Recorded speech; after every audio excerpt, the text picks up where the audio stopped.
informal retirement ceremony for a guy who doesn't like formalities.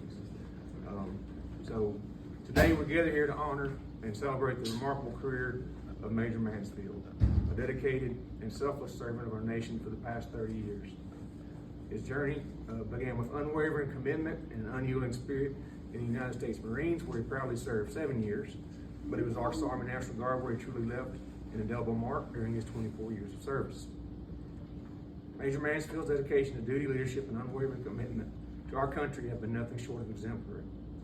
Throughout his career, he has shown us what it means to be a true patriot and a devoted soldier. And in the time that I've known Kevin, it was always about his soldiers, not about him, which is a truly great quality. Major Mansfield's dedication extends beyond his military service. He has been a pillar of support for his family, who have sacrificed alongside him, and during the challenges and separations that military life entails.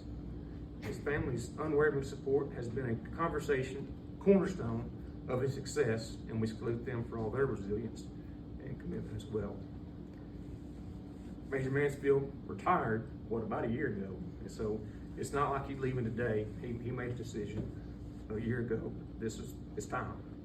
So he's embarked on this chapter in his life a year ago, and so let us remember and celebrate his accomplishments, his leadership, unwavering dedication to our great nation.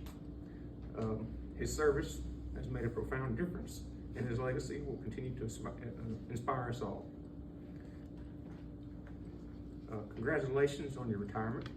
May the years ahead be filled with joy, peace, and well-deserved relaxation. Good? All right, so today, thank you for the opportunity, and thank you for the family and everyone coming out today to celebrate this moment for Kevin. Kevin and I go back to when we were working ADOS together on the Hill.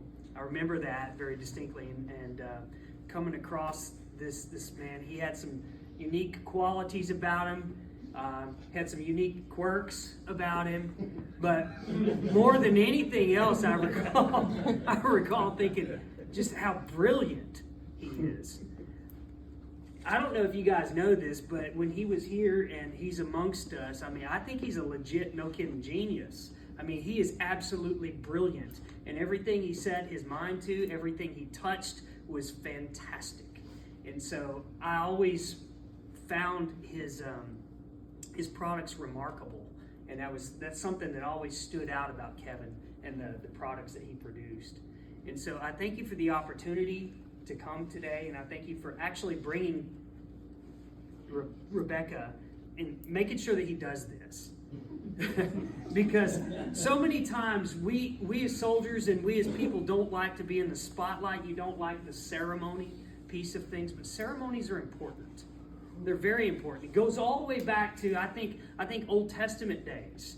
When something significant happened, they build an altar. It's like, let's do this so that we can remember for generations to come what happened here. Everything in our life, every significant moment in our life is marked with a ceremony.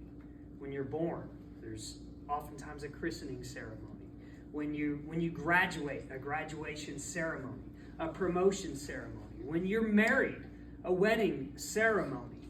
When you die, a funeral, a ceremony. Significant milestones in our lives are marked with a ceremony. And I'm glad that you opted to not close this chapter of your life without the official ceremony. So thank you for that opportunity. Thank you for allowing me to be part of it. And so today we celebrate you, Kevin Mansfield, and let's get on with it. All right, stand up. Attention to order. The Meritorious Service Medal is awarded to Major Kevin Mansfield.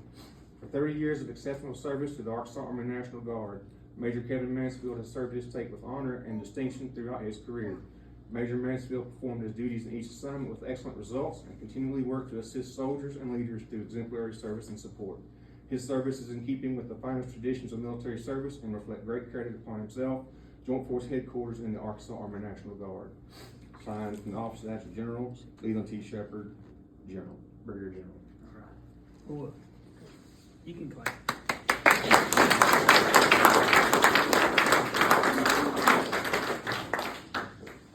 The Governor of Arkansas has awarded the Arkansas Distinguished Service Medal to Major Kevin Mansfield for exceptional service to the Arkansas Army National Guard for the past 30 years. Major Kevin Mansfield has served his state with honor and distinction throughout his career. Major Mansfield performed his duties in each assignment with excellent results and continually worked to assist soldiers and leaders through exemplary service and support. His service is in keeping with the finest traditions of military service and reflect great credit upon himself, Joint Force Headquarters in the Arkansas Army National Guard from 23 May 2020 to 30 September 2022.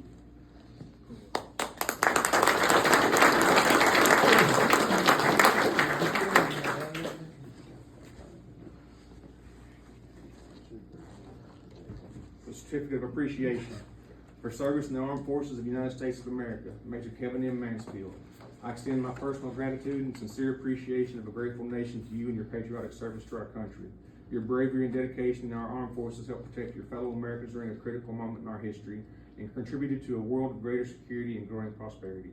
Your devotion to duty, honor, and country, in keeping with the long traditions of the finest military in the world, embodied the American ideal of selfless service. Our nation owes you an incredible debt. Your commitment and example you set will inspire future generations to serve with pride and to keep our country secure. You represent the best of our nation, and I join our fellow Americans in saluting your honorable service. I wish you happiness and success in your next chapter. Signed, President Joe Biden, Commander-in-Chief.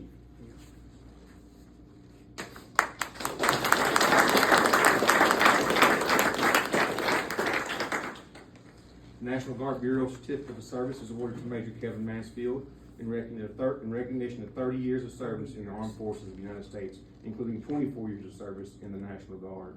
Signed 30 September 2022, Chief National Guard Bureau, General Hokanson.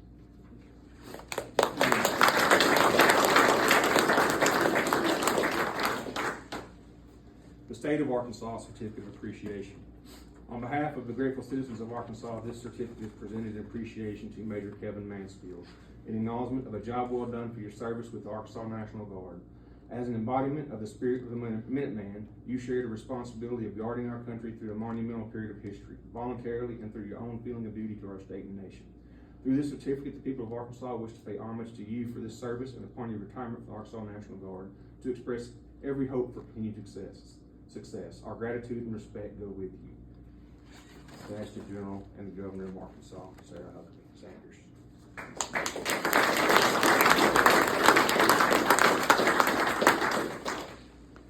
Now this next one, Miss Mansfield needs to come forward. This isn't even for you. It's for her.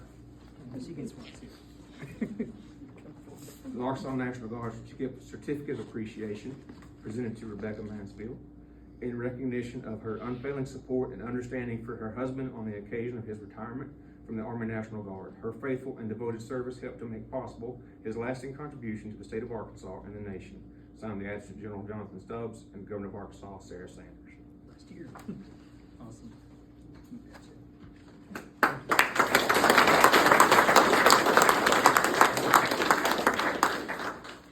And last but certainly not least is he's being presented the United States flag for Army retired soldier and the soldier for life lapel button. Wear it with pride. Yes. Congratulations.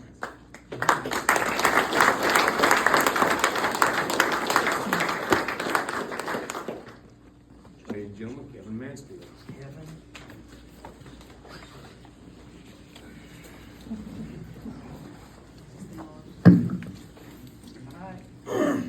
I asked for a microphone, so I wouldn't have to try to speak up to the room. I was expecting a few hundred more people, but this ought to work pretty well. In starting off, I have a friend of mine that I asked to come, and he was kind enough to do so. The gentleman with us here is Colonel Don Ballard, retired Kansas Army National Guard. Colonel Ballard, when he was a young hospitalman in the Navy in 1968, was a hospital corpsman with the Marine Corps unit, and at one action, he was providing treatment for a Marine when a enemy grenade landed in the vicinity. He threw himself on the grenade to protect his fellow Marines, and luckily was able to discard it before it exploded. But for his heroic actions in 1970, he was awarded the Medal of Honor by President Richard Nixon. I've asked Colonel Ballard to speak to you because he speaks well, and he's a very good gentleman to have on your side. So if you will give me a good welcome for Colonel Don Ballard.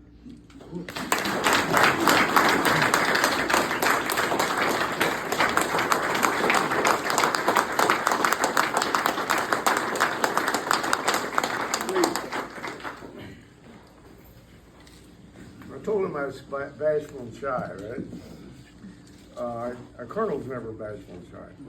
It took me a long time to make colonel. I was a Mustanger, as it was pointed out. There's a lot that goes with wearing that uniform. I've enjoyed most of the time that I spent in. The best part was the retirement ceremony. And I look forward to that retirement check and all the benefits that all of us are entitled to.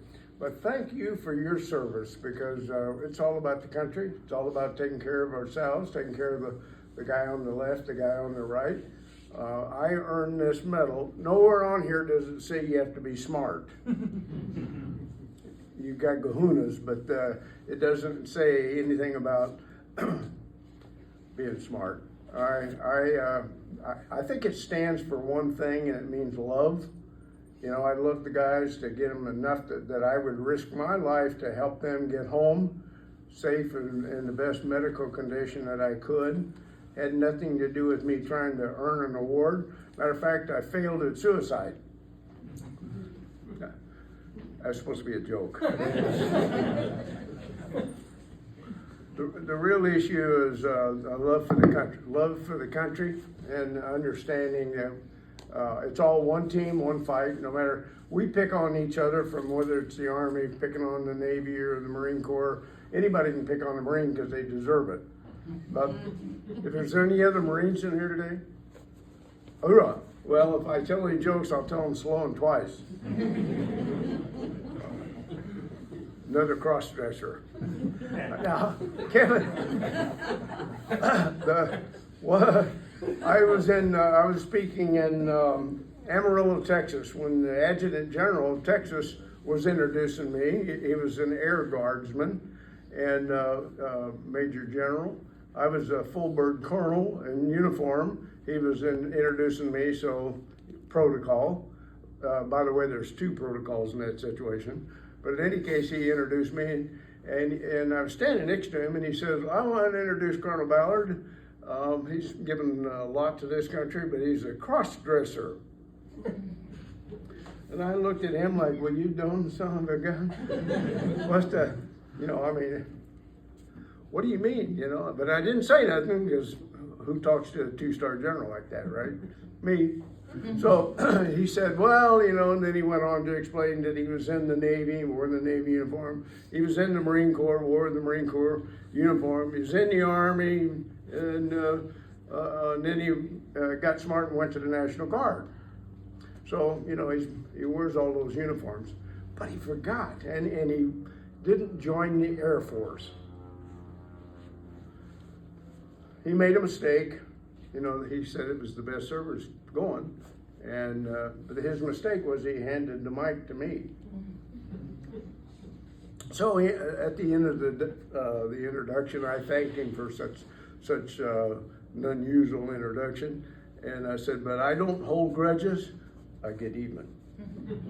And he's looking at me now, and I said, "I tried, General. I want to admit something. I tried to get in the Air Force, but I failed my physical. They wouldn't allow me in." And he's all puffed up, And I said, yeah, I had the hemorrhoids, and they wanted nothing but perfect assholes. Swear to God. That was Marine Corps training, that's all. So I don't hold grudges, I just simply get even. I don't know if I shared that story with you or not. As mixed company here, I know there's Marines and sailors, and I wasn't talking about women. They're not mixed company anymore. They're part of the team, right? So, anyway, it's a great time. I've been on the road since 5:30 this morning to come down to thank Kevin as a friend, because I know he's what the Colonel said here. He is a dedicated soldier, and you're gonna experience a loss when he may have already checked out. I don't know if you already have. You may have already been experiencing the loss. I would hate to have lost him as a friend, and I certainly want to commend him for being. All the years I've known him, he's always thought of taking care of the troops, like you said. I can't second that any louder than I know he's. But most Mustangers are. Is there any other Mustangers in here? Okay, Mustang officers. All officers should be enlisted first, Colonel. Should be enlisted first because they're not requiring, not take anything away from your college degree or anything, but our college degree was earned through the ranks of hard work and putting up with BS from higher headquarters. They're down to help. Yeah, they are. Yeah, I'm from higher headquarters. I'm here to help, right? So I can say anything you want because you can't do anything to me and you can't do anything to him. I came down to have fun. If you don't like it, tough shit. But if you're enjoying yourself, that was the purpose of me coming up to thank Kevin for being a friend, a dear friend, and a patriot, So I'm going to give you an opportunity that maybe you've never had. I never met a Medal of Honor recipient before I put it on. Is there anybody that's got any questions about the Medal of Honor? I wear this for you. I put it on out there in the car because it's an educational venue for me. It gives me an opportunity to honor you. I wear it for all the guys. There was 100 men in my unit. I put 85 of them in body bags. So as a corpsman, that's a medic, Army medic, I killed 6 men. 3 of them was with my knife. So I am always telling the civilians, wake the hell up. You don't know what you've done. You sent a kid from the grocery store or the filling station to combat, and then you expect him to come home and be normal. What the frick is normal? So you have the hardest job in civilian life, military life. Mutas, I know I lived that for 20 some years myself, trying to fit, and now wait a minute, back up. I gotta back this clock up. Vietnam. Okay, when I came home from Vietnam, they were spitting on us, they were throwing urine on us, they threw dog feces on us. We couldn't wear our uniform off base. Most everybody was getting out that could. I did, but I transferred to the Army, and I did that because I wanted treatment. What better treatment than helping other people? Think of that. I was a corpsman. I wanted to be a medical service corps officer. I was pre-med trained in dentistry when I went in the Navy. Is there any recruiters in here? Yeah, I wouldn't raise my hand either. Not that they lied, they just had a quota and it didn't matter what we said or, here, sign here. Okay, sign here. But I traveled back, I look back, I wouldn't change. Well, there's a few things I'd change in my life, especially the Vietnam experience. But the rest of it was good. I lived the National Guard. I was on the advisory board for NGB when we got our general. Before we got recognized on the national level, we were barely able to get anything from the Army till we actually promoted our own general, the National Guard general at the Bureau. We were really floundering. So now we have our own general. But back then, it was very difficult for the Guard to convince people that we were worth the money. And I pointed out that we had the same training, same requirements, everything was the same, and you're only paying us part-time, so get over it, The whole issue is the National Guard provides more bang for the taxpayer buck. You know, you have the same standards that you have to maintain, and qualification for promotion. You compete right with the active duty guys. I went to all the Army schools that I could go to, Commander General Staff, War College. So it's up to you to apply yourself to get the advancement. And I certainly appreciate what Kevin's done over the years, being a Mustanger. And, you know, for you to say he was brilliant, and I thought, well, you're talking about the same Marine I know, you know? He had to learn that in the Army, right? Because otherwise he broke his Crayolas, you know? And, but there is that love, there is that relationship between the Army and the other services that I just love, and I hope you guys enjoy it too. Back to my original question. I'm here for 10 more minutes. If you've got a question, I would entertain that question. If you don't, I'll just keep talking. I got one. Sure. When you got in the National Guard, sir, and what was your branch in the Army? What did you move into? What field? I got out of the Navy, had orders to go to OCS, and I had, as Kevin did, a month or so of basket leave so that I checked out early, turned all my Navy stuff in, and I was wanting to, matter of fact, we have Fort Leavenworth there. I went up to get my Army uniform because we had to buy our own stuff, right? So I thought I'd be a dumbass second lieutenant. At least I'd show up like I knew what I was doing, right? So in that meantime, I get a call from the White House that asked me to promote me to present this medal. So I show up in the White House.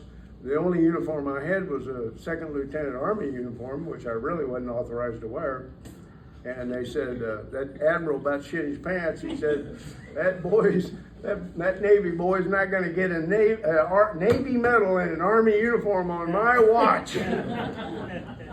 So my official photograph, I'll get to your question in a minute. My official photograph is I'm wearing the Navy uniform in front of President Nixon, and some dude's walking around there naked. I had his uniform on that day. I gave it back to him. I hope he washed it, but anyway. I went in as a medical service corps officer. That's what I was in, you know, coming out of the Navy. I knew all the terminology of the Navy had, all the nomenclatures and terminology the Marine Corps had, and I walked into the unit and said, I don't know shit. You know, I went to the NCOs and said, in the warrants, and I said, this is your Army. I said, I'm just here to learn, and you help me. You know, I don't know what I'm doing. I am just a dumb second lieutenant, and help me out. And that I got promoted to full bird colonel because of two reasons. I took care of the troops that were under me, and I made my boss look good. The troops took care of me and made me look good, which reflected, we never failed any inspections. Matter of fact, when we had biomed, everything in the hospital, equipment repair, you name it, radios, anything we had, we went to Fort Riley. No matter where we went, but Kansas normally went to Fort Riley since that was our home state, and we outperformed the active duty 20-1. You know, they had all year to get the shit done, but we did it in 2 weeks because we wanted to get home. You know the story, right? I'm sure you got the same experience. So, Medical Service Corps, finally, you know, Colonel, I finally got around to answering your question. Yes, sir. Any other question? There's 48+ million people that served in uniform. There's been 3,505 medals issued, some of those double. And out of that, there's 65 or 66 of us alive today. We got one pending. So maybe we'll say 66 to be on the safe side. 66 living, and I'm one of the old young guys, or maybe I'm one of the young old guys. Vietnam vintage, most of us are dying off, and just I don't see anybody in here that could even identify with what I'm talking about, but when we came home, we were treated pretty damn bad, you know, pretty badly. So it was up to the people that wanted to stay. Everybody got out of the military. I mean, the National Guard they were stronger than the active duty at that time, but strength-wise. And then shortly thereafter, we dropped off. And we got down to 23% strength. Wow. And I had 132% in my unit. And it's a little trick of the trade as a medical guy. I had tactical day and a technical day, you know. Tactical, clean your weapons, your gas mask, your equipment, whatever. And the technical day was I put all the lab techs with the lab in a civilian hospital. The VA, General Hospital. I had the ambulance guys serving with the civilian ambulance company, you know. And if you worked in the blood lab or, you know, blood, I sent you to the VA. I farmed them all out one day over the weekend in their assigned skill set. Worked out really great until the JAG officer was down talking to me. Says, you can't do that. So I did it for another year before they replaced me. But that's just my story, and I'll stick to it. But it's all about being on the cutting edge. Kansas was awarded, whatever award. You know, what the hell will we do for a little bitty ribbon, right? I mean, shit, little piece of ribbon, you risk your damn life. How stupid is this? But that's what we do, right? That's us. Kansas got the notoriety of setting him a MedDed 5, Medical Detachment 5. I started, we had a doctor that commanded it, and I was the XO, but essentially, where do you do your physicals, quadrennial physicals now? Anybody? You do them in-house? You got MedDed? That was started on my watch, thank you very much. We had to prove that our worth and our funding, because that unit didn't exist before we kicked it off in Kansas.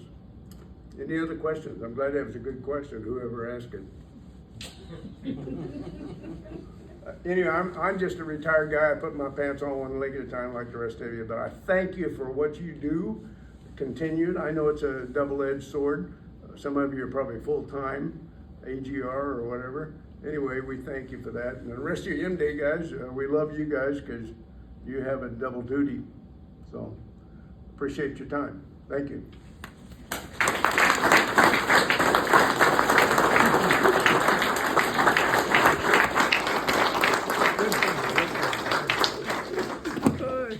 Part of my family, my whole family. Now, I will start with this. You may be cool, but you will never be Doc Ballard at your retirement ceremony cool. Good point. Absolutely. Before I make my own farewell comments, I wanted to wrap up a little administrative thing that I've been wanting to get taken care of. Could I get Chief Chad Myers to come forward, please?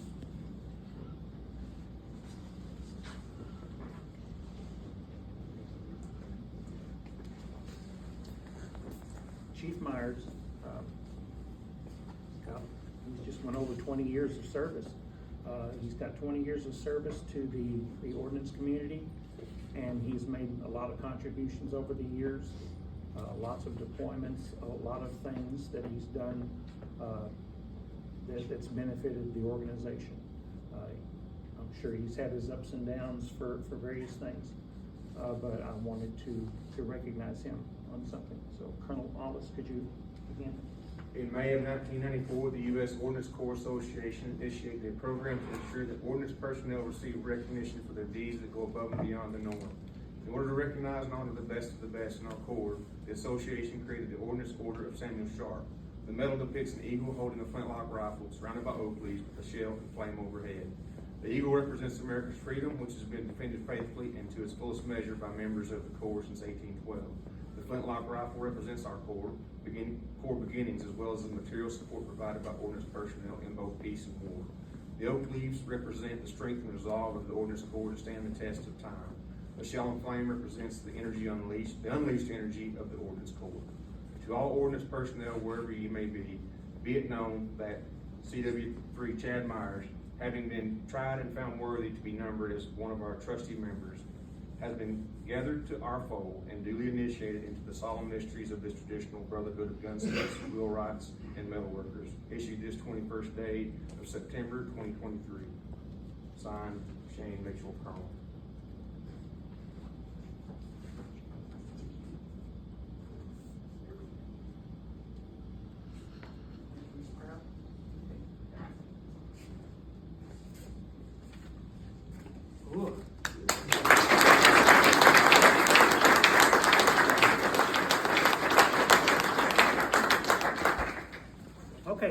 been one non-traditional surprise after another. Now, I gotta look, I know it looks like a lot of paper or something, but it's just the way I make my crazy notes.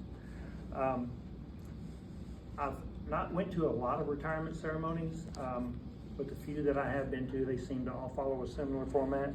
Start by thanking all the special guests in attendance. I thank Doc Ballard, I thank my wife, I thank all my children, and usually they've got like a bunch of colonels sitting up front, so I'd like to thank Colonel so-and-so and General so-and-so, special for, screw that. I thank all the VIPs that are sitting in the chairs, because without the colonels, you can still do your job, but without you, the colonels can't do their job. So I believe that you guys are the VIPs that are in attendance, and I really appreciate it.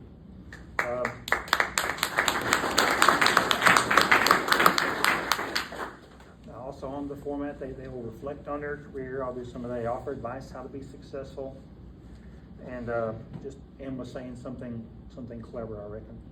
But as far as my military career goes, I believe that my career began when I was a little boy, playing with my little G.I. Joe dolls, or maybe action figures. I don't remember what we called them then. Seeing all my cousins coming home from Vietnam in their uniforms and everything, and as far as I can remember, I wanted to be in the military. I wanted to wear the uniform and do Army stuff. And I went on, and a couple of weeks after I turned 17 years old, I joined the delayed entry program to go into the Marine Corps. At that time, Jimmy Carter was president. You younger folks can Google him. He's an old guy that grows peanuts and builds houses for homeless folks. But the Iran hostage situation was still going on. The Soviet Union had invaded Afghanistan. By the time I shipped off to basic training or to boot camp, Ronald Reagan was president.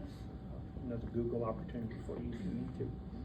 And the whole thing with the Cold War is they painted every stranger was a potential Russian spy, and it was like always preparing for that nuclear war that might happen just at any time. But it was a crazy time. And after 7 years, I got out and went back home and got me a factory job. Now, after an 11-year break in service, I started thinking, hey, let me join the reserve component somehow and get me some extra retirement. I figured that everything was good. I started and I trained as a medic, and then I got commissioned as a medical service corps officer. Some of the coolest people do that. And I was older than most folks, considering my active duty time and my break in service. When I turned 40 years old, I was still a second lieutenant, and that was kind of a rare thing, considering that my peers were 23, 25 years old. So I thought, hey, these folks are young enough to be my kids. And some of them were, but they still made lieutenant colonel before I did. But that's another story.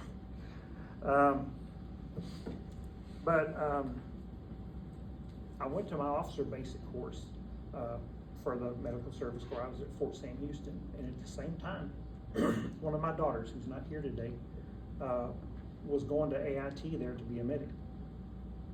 She was a little bit too young to be trying to play Army, and she didn't adapt real well, so they chaptered her out.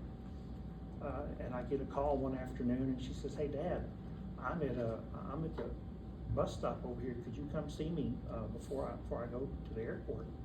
And I drive over there, and it's just raining cats and frogs, and she's drenched from head to toe.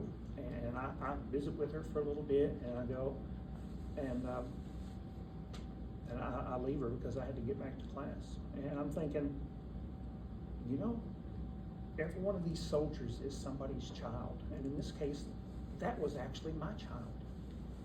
And I set it as my mission from then on that I was determined to treat every soldier the same way I would want my adult children to be treated, because they're not just people to send out.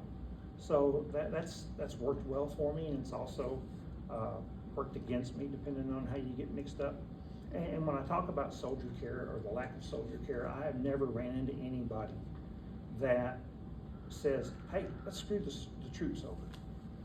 No, they don't do that. sometimes it seems like they do that just because they're trying to make the mission happen and they do things, but it's just a matter of when they set their priorities to try and do it the right way. During my military career, I've got to do a lot of cool things. I've got to go to a lot of cool places and get to be with a lot of cool people. And this was the hard part of my planned speech, where I'm hoping that I don't get choked up on, but I also missed a lot of things with my family.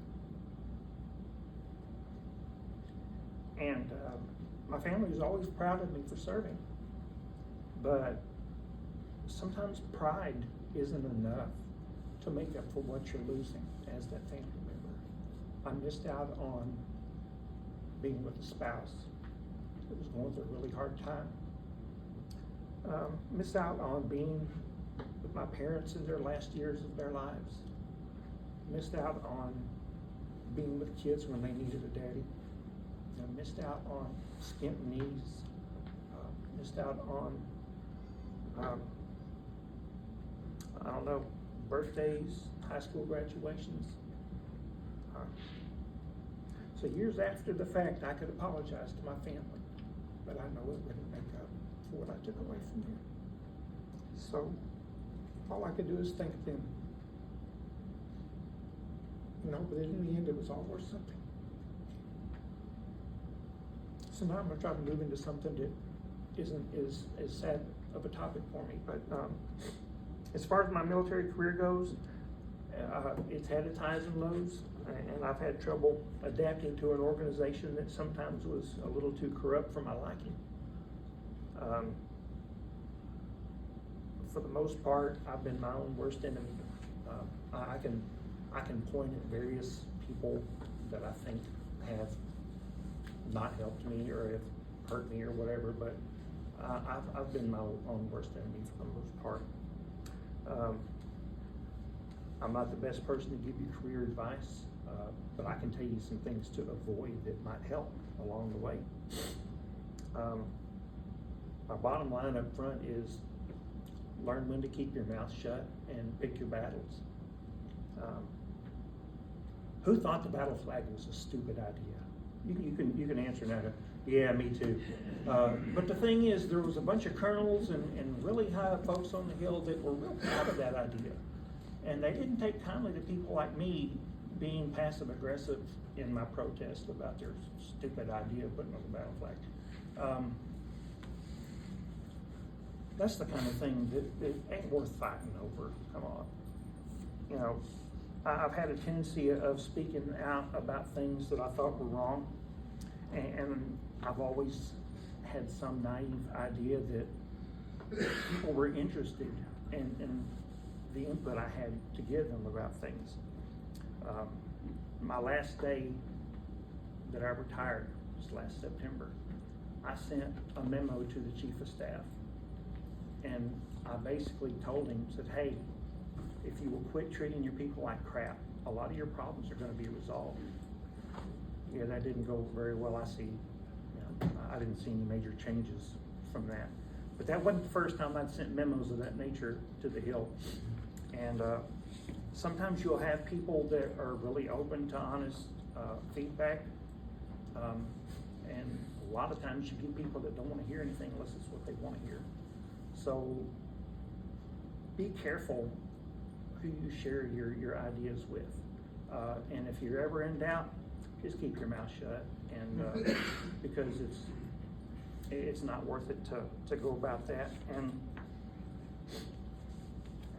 you also need to be careful who you stand up against. I'm going to stand up for what's right, because see, I felt the battle flag was a slight on people who did have flags or whatever. You might think some colonel is an idiot. Okay, we've all thought that, really. And that colonel may actually be an idiot, but guess what? He's a colonel and you're not. That's the bottom line of it. And if you want to stand toe-to-toe with him, guess who's going to win? That colonel.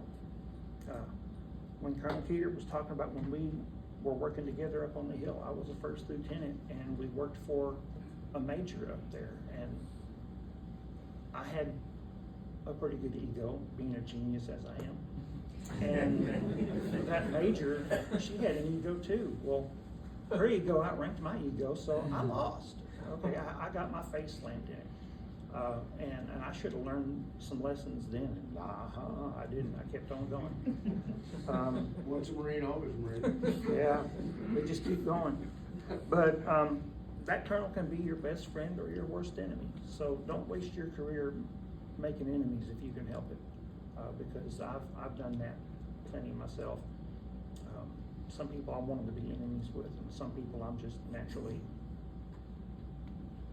annoying too, I guess. So those are the things you kind of got to watch for.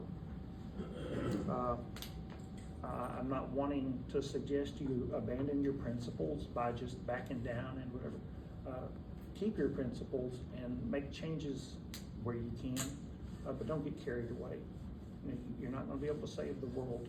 You know, if you're a staff sergeant, you can affect a few things. You know, when you become a sergeant first class or a first sergeant, you can affect more things. Keep it in your umbrella. Test. Okay, that's good. Keep it in your umbrella because you don't want to take on more than you can chew. I got one regret that I can think of in my career. I started off and I branched Medical Service Corps, and I branched Signal, and I branched Quartermaster, and I branched Logistics. And what I really wish I had done as early as I could have is I wished I had branched Ordnance. Because I have found working here that maintainers are some of the finest people I have ever worked with. No matter where I go, that's just how you guys are. And I really wish I could have spent more of my career being around people like you. So I appreciate all of you very much. So I don't give good career advice because I don't have it to give, but I can encourage you all to be better human beings. Be nice to people. Pick up a piece of trash. Open a door for an elderly person. Not Doc, he's not quite there yet. But put your card up in the parking lot. Just do something. It doesn't take great big things, but just acts of kindness will add up over your life. Talking about picking up a piece of trash. If you pick up one piece of trash every day, imagine the mountains of trash you've cleaned up on the face of the earth just from your little kind gesture every day. One thing to ask questions on. If I have ever given you anything, could you raise your hand? Yeah. Okay, look around. See those? That is the legacy I want to leave. It's not about me. It's about what I can do for others. So I appreciate you all and thank you all for coming. And I hope you thrive and have the goodest career as you possibly can. And thank you.